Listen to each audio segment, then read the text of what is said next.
Pour résumer, le tirage de la recluse de Lotus. La première carte est la carte de la consultante. Donc là, on est sur la carte de l'homme.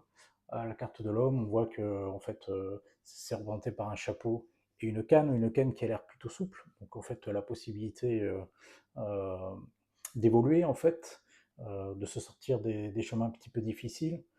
Le chapeau permet de se protéger aussi du soleil, donc des projecteurs quelque part. Les énergies autour d'elle, bon, la force, en fait, bon, elle a la capacité à retourner les situations en sa faveur d'une manière incroyable. Ce qui va arriver est sorti la carte de l'abondance, donc carte plutôt bénéfique, donc on peut s'attendre effectivement à ce que son résultat aux élections elle va se présenter soit couronné potentiellement de succès.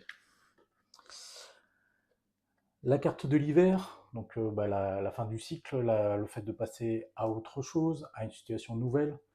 Euh, on voit que le vieillard s'éloigne de l'arbre, donc en fait on passe potentiellement à quelque chose de nouveau.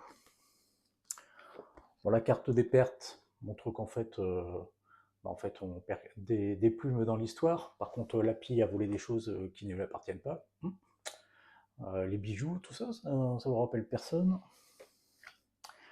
L'évolution nécessaire, c'est la carte de l'amour. Alors dans la carte de l'amour, on retrouve le symbole des fleurs qui va du bouton jusqu'à l'éclosion complète de la fleur, qui est la plus blanche. Donc on passe par des couleurs différentes, une évolution différente, avec des épines au niveau des roses. Donc c'est quelque chose de fragile, mais pour autant, c'est bien quelque chose de beau qui peut être issu de cette histoire. Et carte de synthèse dans la carte de la naissance.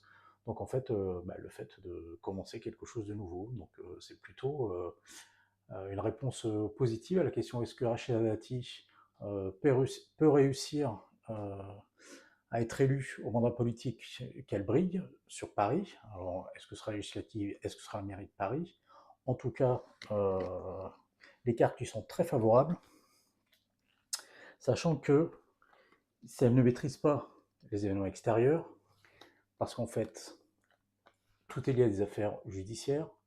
Je trouve que si elle gagne ses procès, si elle s'en sort bien, ça ne lui sera pas du tout préjudiciable pour en fait être élue.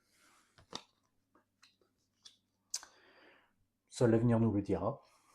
Je propose pour terminer